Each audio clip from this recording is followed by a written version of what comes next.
السلام علیکم دوستو، کیسے ہیں آپ سب؟ میں ہوں عمر اور آپ دیکھ رہے ہیں یو وی ریئیکشن۔ تو دوستو آج کی اس ویڈیو میں ریئیکشن کرنے والا ہوں انسان کی اوقات، انجینئر محمد علی مرزا، اور یہ ہدایہ پورٹل کی ہے۔ تو آئیں مل کے دیکھتے ہیں پھر انجینئر محمد علی مرزا صاحب کی اس ویڈیو کو، اور انجینئر صاحب کو دیکھ کے مجھے کافی نالج آ رہا ہے اور اسلام کے بارے میں کافی چیزیں پتہ چل رہی ہیں جو مجھے پہلے نہیں پتہ تھیں۔ تو اس لیے میں کہتا ہوں کہ اکیلے دیکھنے سے بہتر ہے کہ ہم مل کے دیکھیں۔ تو آئیں پھر شروع کرتے ہیں انجینئر محمد علی مرزا صاحب کی اس ویڈیو کو، انسان کی اوقات بائی انجینئر محمد علی مرزا، اور یہ ویڈیو ہے ہدایہ پورٹل کی۔ تو چلیں جی شروع کرتے ہیں پھر۔ الم نخلقکم من ماء مہین، کیا ہم نے تمہیں ایک حقیر پانی سے پیدا نہیں کیا؟ حقیر پانی سے، ایک منی کے قطرے سے، اور وہ اتنا حقیر ہے کہ عام گفتگو میں اس کا ذکر کرنا بھی انسان پسند نہیں کرتا، اتنی حقارت سے اسے سمجھا جاتا ہے۔ جسم سے نکل جائے تو غسل فرض ہو جاتا ہے، کپڑے دھونے ضروری ہو جاتے ہیں، اس سے جان چھڑانا ضروری ہو جاتا ہے۔ اسی کے اندر اللہ تعالیٰ نے انسان کی اوقات رکھ دی ہے کہ انسان کبھی اپنی پیدائش کے اوپر غور کرے تو کبھی اس کے اندر اکڑ نہیں آ سکتی، کبھی اکڑ کے نہ چلیں۔ اور دیکھ لیں کوئی دنیا کا بڑے سے بڑا انسان، اس کی پیدائش ہوئی اسی طریقے سے۔ ایک حضرت عیسیٰ علیہ السلام اور حضرت آدم علیہ السلام کی ایکسیپشن ملتی ہے، ادروائز بڑے سے بڑا کوئی پیغمبر ہو، بڑے سے بڑا کوئی فلاسفر ہو، بڑے سے بڑا کوئی جو ہے وہ سائنٹسٹ ہو، وہ پیدا اسی طریقے سے ہوا، ایک حقیر بے قدر پانی سے۔ تو اللہ فرماتا ہے کیا تمہیں ہم نے اس حقیر پانی سے پیدا نہیں کیا؟ فجعلناہ فی قرار مکین، پھر ہم نے اسے رکھ دیا ایک محفوظ جگہ، رحم مادر میں، ماں کے پیٹ کے اندر بڑی مضبوط جگہ، 3 یعنی پرتوں کے اندر اللہ تعالیٰ نے اسے محفوظ کیا، ایک جنین کی فارم میں، ایک ایمبریو کی فارم میں، پھر اس کے اندر اللہ تعالیٰ نے جس طریقے سے نقش و نگاری فرمائی ہے وہ تو نہ ماں کو پتہ ہوتا ہے نہ باپ کو پتہ ہوتا ہے۔ ماں باپ ویسے عزت اویل کرتے رہے، وہ تو بیچارے ذریعے ہیں، صرف کرنے والا تو اللہ ہے، وہ اللہ تعالیٰ کی ذات ہے۔ نہ باپ کو پتا ہوتا ہے کہ کیا ہوا، نہ ماں کو پتا ہوتا ہے کہ کیا ہوا۔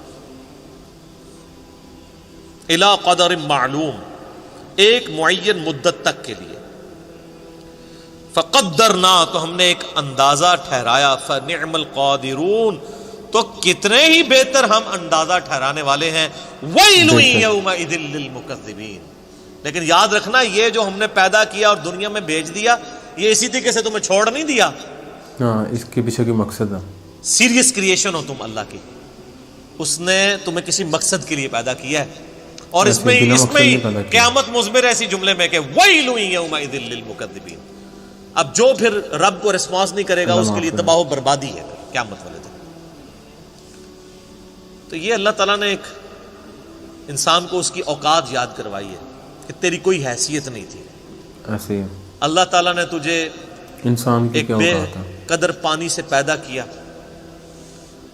2 دفعہ تجھے شرمگاہ سے گزارا، ایسی حقیقت ہے۔ اس کے بعد پوری زندگی انسان پخانے اور بدبو کا بوجھ اٹھائے پھرتا ہے، پیٹ میں جب تک باہر نہ نکال لے اسے سکون نہیں آتا، اور باہر وہ سب کے سامنے نکال بھی نہیں سکتا، پردے میں جانا پڑتا ہے، پردے میں جانا پڑتا ہے، اور مرنے کے بعد گل سڑ کے ہڈیاں بن جائیں، یہ اس کی پوری اوقات ہے۔ یہی اوقات ہے انسان کی۔ کئی ایک بزرگوں کے بارے میں یہ واقعہ آتا ہے، ایون عمر بن عبدالعزیز کے بارے میں بھی آتا ہے کہ وہ ایک دفعہ اکڑ کے چل رہے تھے خلیفہ بننے سے پہلے، بڑی شانہ زندگی تھی ان کی، تو طاؤس تابعی تھے رحمہ اللہ تعالی، ایسے جو ابن عباس کے شاگرد ہیں، حضرت عمر بن عبدالعزیز تو کے بارے میں انہوں نے عمر بن عبدالعزیز کو جب اکڑ کے چلتے ہوئے دیکھا نا، یہ امام غزالی نے بھی مکاشفۃ القلوب کے اندر نقل کیا ہے، تو انہوں نے عمر بن عبدالعزیز کو مخاطب کر کے کہا کہ ایسے شخص کو زمین پہ اکڑنے کی کوئی اختیار حاصل نہیں ہونا چاہیے، اس کی کوئی حیثیت نہیں کہ زمین میں اکڑ کے چلے، کہ جو ایک منی کے ناپاک قطرے سے پیدا ہوا ہے اور 2 دفعہ شرمگاہ سے گزارا گیا ہے، اور اپنے پیٹ میں پخانے کا بوجھ اٹھائے پھرتا ہے، اور مرنے کے بعد گل سڑ کے ایک مردہ ہوگا. وہ دیکھ لینا فوراً بو پڑنا شروع ہو جاتی ہے, تھوڑی سی لاش کو ڈیلے کرتے. عمر بن عبدالعزیز نے جب یہ بات سنی تو فوراً عاجزی کے ساتھ چلنا شروع ہو گئے, اور ساتھ فرماتے جاتے تھے کہ طاؤس نے مجھے جو نصیحت کی ہے نا, میرے ایک ایک جوڑ کے اوپر اس نے ایسی ضرب لگائی ہے کہ میں نے اس ضرب کو محسوس کیا. لیکن یہ وہی ضرب محسوس کرتا ہے جس کے اندر وہ ایکسیپٹیبلٹی کا مادہ موجود ہو, ورنہ کوئی ڈھیٹ ہو نا اس کے اوپر سے پورا قرآن بھی گزار دیں اسے کوئی فرق نہیں پڑتا. نصیحت والے کے لیے ایک جملہ بھی کافی ہوتا ہے, ایک ورڈ, ایک. اسی طرح کا واقعہ حجاج ابن یوسف کے بارے میں ملتا ہے کہ وہ بھی بڑا اکڑ کے چل رہا تھا, اور طاؤس تابعی گزر رہے تھے تو پیچھے سے کسی نے اناؤنسمنٹ کی کہ بھی راستہ چھوڑ دو, گورنر حجاز آ رہے ہیں. ایسے حجاج بن یوسف بڑا شفاق آدمی تھا. طاؤس تو پھر تابعی تھے, ابن عباس کے شاگرد, ان کا تو تزکیہ ہوا تھا. وہ ان بادشاہوں کو کیا سمجھتے تھے؟ حالانکہ سینکڑوں صحابہ کا قاتل ہے حجاج ابن یوسف. ہاں, اتنا ظالم اور شفاق آدمی تھا. امام ترمذی نے جامع ترمذی میں اس کے بارے میں لکھا ہے کہ 1,20,000 لوگ ہیں جس کو اس نے اپنے سامنے قتل کروایا باندھ کے, بے گناہ. اللہ معاف کرے. لیکن جو اللہ والے ہوتے ہیں وہ پھر ان چیزوں کو خاطر میں نہیں لاتے. تو حضرت طاؤس نہیں ہٹے تو حجاج حیران ہوا کہ یہ کون سا بندہ ہے. ان کے پاس آگے کھڑا ہوا اور کہا کہ تم مجھے جانتے نہیں ہو؟ ان کا میں بڑی اچھی طریقے سے جانتا ہوں. تم ایک ناپاک قطرے کی پیدائش ہو, ایک دفعہ اپنے باپ کی شرمگاہ سے نکلے, دوسری دفعہ اپنی ماں کی شرمگاہ سے نکلے, اور تمہارے پیٹ میں اس وقت پخانے اور بدبو کو تم اٹھائے پھرتے ہو سب کے سامنے, سب کو پتا ہے. یہ وہ حقائق ہیں جس سے کوئی انکار نہیں کر سکتا, کوئی بھی نہیں کر سکتا. اور مرنے کے بعد تم گل سڑ کے ایک مردے کی فارم میں پڑے ہوگے. میں بڑے اچھے طریقے سے تمہیں جانتا ہوں. وہ یہ سمجھ رہے تھے کہ یہ کہے گا کہ تم جو آل امیہ کے جو اتنے بڑے گورنر ہو. انہوں نے کہا میں بڑے اچھے طریقے سے جانتا ہوں. تو ایسے ہی جس طرح حضرت ابراہیم علیہ السلام کی گفتگو سن کے وہ بادشاہ جو ہے ششدر رہ گیا تھا نا, اسے کوئی بات ہی نہیں آئی تھی. حجاج ابن یوسف کی بھی زبان بند ہو گئی کہ اس طریقے سے بھی مجھے کوئی جواب دے سکتا ہے, اور وہ خاموش ہو کے وہاں سے چلا گیا. سر ان لوگوں کی تربیت قرآن سے ہوئی بھی تھی. یہ جو جملے بولا کرتے تھے نا, وہ قرآن سے ہی بولا کرتے تھے نا. قرآن یہی تو بات کر رہا ہے. ہمیں واقعات یاد رہتے ہیں لیکن قرآن تو ہم نے پڑھنا نہیں ہوتا. قرآن یہی تو بات کر رہا ہے. پڑھنا چاہیے یار, خود پڑھنا چاہیے.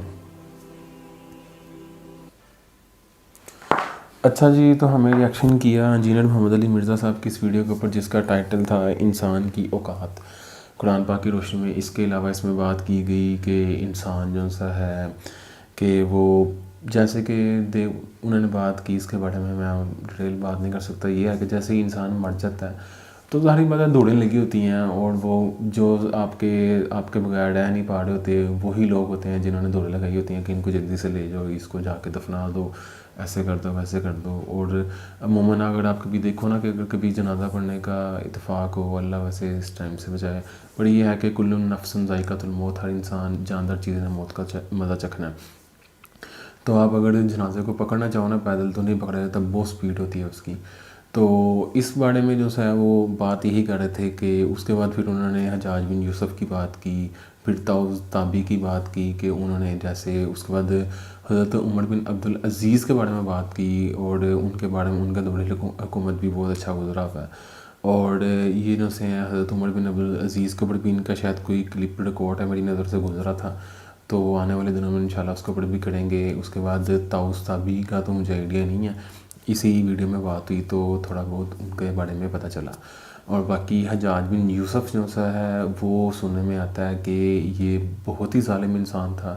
اس نے حضرت عبداللہ بن عمر کو سنا ہے زہر آلود نیزہ مڑوا دیا تھا. یہ کوئی سننے میں مجھے آیا تھا, تو میں کوئی ایسے ہی کوئی چھوٹا سا کلپ گزر رہا تھا میری آنکھوں کے سامنے سے, تو اس میں نے دیکھا تھا. اس کے بعد پھر عبداللہ بن زبیر جو سا ہے, حضرت عبداللہ بن زبیر کو اس نے شہید کروایا, اور اس کے بعد ان کو خانہ کعبہ کی دروازے پہ لٹکا دیے. اس طرح سے کوئی تھی, اور انشاءاللہ میں اس ویڈیو پہ بھی ریئیکشن کروں گا.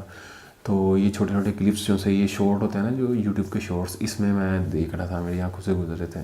تو چلیں مل کے اس کے اوپر بھی ریئیکشن کریں گے. باقی یہ ہے کہ اللہ تعالیٰ جو ہے وہ ہمیں ہدایت کے راستے پہ چلنے کی توفیق عطا فرمائے, اور دنیا کی حقیقت ہمیں پتہ ہی ہے. باقی انسان کی اوقات جو سی وہ بھی آج پتہ چل گئی. تو اب مجھے اجازت دیں, انشاءاللہ دوبارہ ملاقات ہوگی ایک نئی انفارمیٹیو ویڈیو کے ساتھ. تب تک کے لیے اللہ حافظ.